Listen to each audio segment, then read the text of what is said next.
ऐसा haunted house जिसमें एक छोटी सी बच्ची 16 साल की लड़की के साथ वह घर उस लड़की के साथ क्या करता है, जिसे जानकर आप सभी के रोंगटे खड़े हो जाएंगे। इस कहानी को अगर आप 1 मिनट भी सुनते हैं तो पूरा सुने बिना कहीं भी नहीं जाएंगे। नमस्कार दोस्तों, राउंड अप हॉरर में आप सभी का स्वागत है। मेरा नाम है ऋषि। आज जो मैं आप लोगों को कहानी सुनाने वाला हूँ ये काफ़ी डरावनी और दिल दहला देने वाली है। तो बिना किसी बात के कहानी को मैं आगे बढ़ाता हूँ। निक्की एक 16 साल की लड़की थी जो अपने माँ बाप और पापा के साथ लखनऊ के उन्नाव जा रही थी। अपने नए घर जाने के लिए वो बेहद ही खुश थी। निक्की को अपने माँ और बाप की इकलौती बेटी थी। निक्की अपने माँ बाप के साथ अपनी कार की विंडो से बाहर की ओर देखते हुए मुस्कुरा रही थी और बाहर की हवाओं का मजा ले रही थी कि तभी एक आवाज आती है, निक्की विंडो बंद कर दो, ठंड लग जाएगी। निक्की जवाब देती है, ठीक है मम्मी, अभी करती हूँ। ऐसा बोलते ही निक्की के विंडो बंद कर दी और जैसे ही विंडो बंद कर दी वैसे ही कार अचानक से रुक गई। वो कार जहां रुकी थी वो एक सुनसान सा रास्ता था जहां दूर दूर तक कोई दिखाई नहीं दे रहा था। निक्की परेशान होकर अपने माँ बाप से पूछती है, पापा क्या हुआ, गाड़ी क्यों रोक दी? जवाब आया, कार स्टार्ट नहीं हो रही है।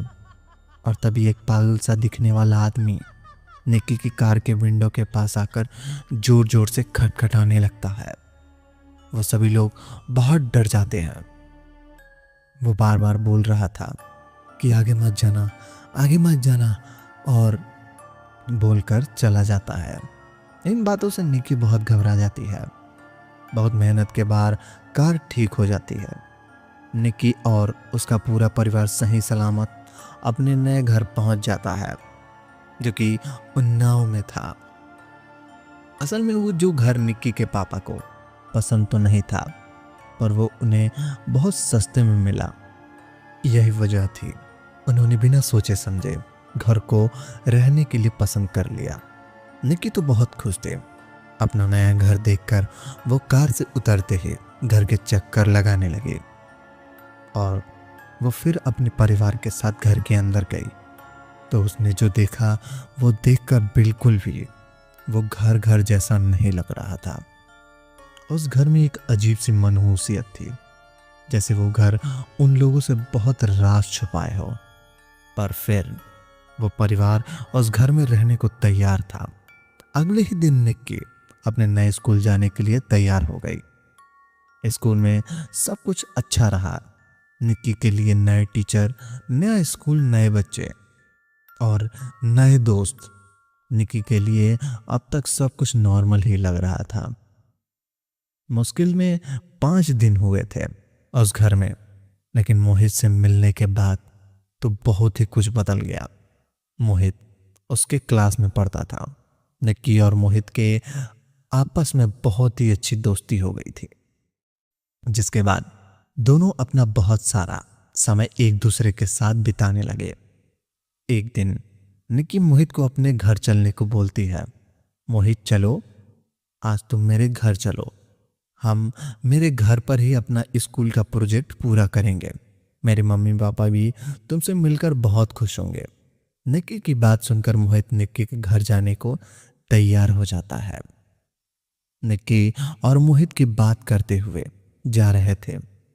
उन्हें पता भी नहीं चला कि कब निक्की के घर आ पहुंच गए। और जैसे ही मोहित ने निक्की के घर को देखा तो मानो उसके होश ही उड़ गए।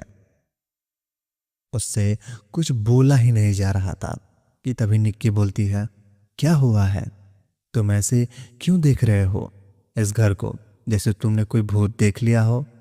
निक्की की बात सुनकर मोहित ने जवाब दिया, निक्की भूत हमने तो नहीं देखा है, पर तुम कैसे अनजानों की तरह पूछ रही हो?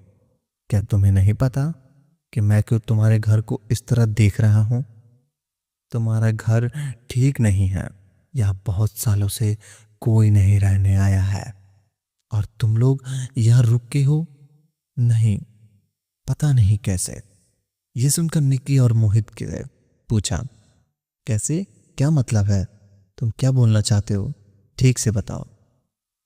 तुम्हारा घर पूरी तरह से हॉन्टेड है। इसमें रहने वाला कोई भी आज तक जिंदा नहीं बचा है, और न ही इतने सालों में कोई यहाँ पर रहने के लिए आया है।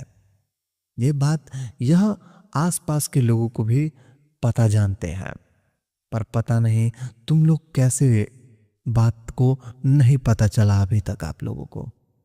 निक्की और मोहित की बातों पर थोड़ा भी भरोसा नहीं हो रहा था।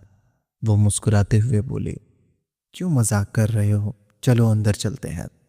लेकिन मोहित अपनी बात बोलकर चुपचाप वहां से चला जाता है। मोहित के जाने के बाद निक्की उसकी बातों को सोचकर बहुत परेशान थी। उसके दिमाग में बस यही बात थी कि क्यों मोहित ऐसा बोल रहा था। क्या सच में कुछ ऐसा है या नहीं? लेकिन धीरे धीरे उसके पूरे घर को इस बात को यकीन होने लगा कि उस घर में कोई ना कोई है जो उस घर में देखना नहीं चाहता है। एक दिन निक्की अपने स्कूल जा रही थी और कुछ दूर चलते ही उसे ऐसा लगा कि वो बार बार एक ही रास्ते से गुजर रही हो। उसके घर से स्कूल का रास्ता पूरा सुनसान ही होता था। उस रास्ते में लोग भी ना बराबर ही मिलते थे। ऐसे में निक्की की मदद के लिए वहां पर कोई नहीं था। निक्की उन रास्तों में पागलों की तरह भागने लगी, ये सोचकर कि शायद वो अपने स्कूल पहुंच जाए, पर रास्ता खत्म होने का नाम ही नहीं ले रहा था। निक्की अब थक चुकी थी और बहुत ज्यादा घबरा भी गई थी। निक्की भागते भागते थक गई और वहीं पर गिर गई, जिससे उसे बुरी तरह से चोट लग गई और निक्की वहीं बेहोश हो गई।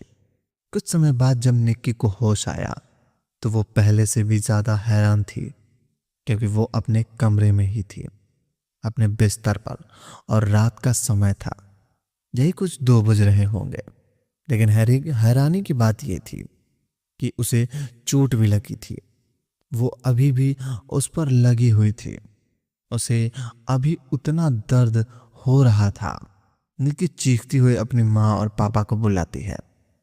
उसकी ऐसी हालत देखकर सब बहुत परेशान हो जाते हैं, लेकिन कोई भी ये नहीं समझ पाता है कि निक्की को इतनी चोट कैसे लगी। देखते देखते सब कुछ बदलने लगा। हालात बहुत बुरे होते चले गए। हर रोज घर का बुरा सामान बिखरा हुआ मिलने लगा। रात में अजीबोगरीब आवाजें सुनाई देने लगी।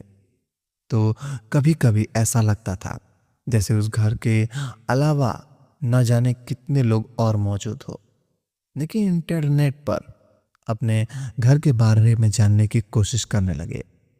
वो घंटों कोशिश करती उसे ये पता लगने में कि उस घर का राज क्या है, क्यों उस घर में कोई रहना नहीं चाहता है। वहीं दूसरी ओर निक्की की माँ को ऐसा लगा जैसे कोई उसे आवाज दे रहा हो। उस आवाज का पीछा करते हुए वो आगे बढ़ने लगी थी। वहीं निक्की को पता चलता है कि उसका घर उसकी सोच से भी ज्यादा पुराना है। जिस जगह पर आज उनका घर है वो एक पहले कब्रिस्तान हुआ करता था। एक पैसे वाले आदमी ने उस कब्रिस्तान की जमीन को धोखे से अपने नाम कर लिया और अपनी हवेली बनवाने लगा, लेकिन वो खुद भी उस घर में जिंदा नहीं रह पाया। ये जानने के बाद निक्की को सब कुछ समझ में आने लगा। लेकिन दूसरी तरफ निक्की की माँ उस आवाज का पीछा करते हुए छत पर जाती है। वह इस तरह से चलती जा रही थी जैसे उसे होश ही ना हो वो कहाँ जा रही है।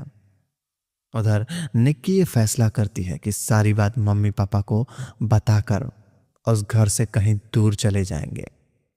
वो सोच ही रही होती है कि उसे अपनी माँ की ओर से जोर से चीख सुनाई देती है और निक्की की माँ अपने कमरे के विंडो से नीचे गिरता हुआ देखती है कि उसकी माँ आंखों के सामने ऊपर से गिर जाती है और वो कुछ नहीं कर पाती है।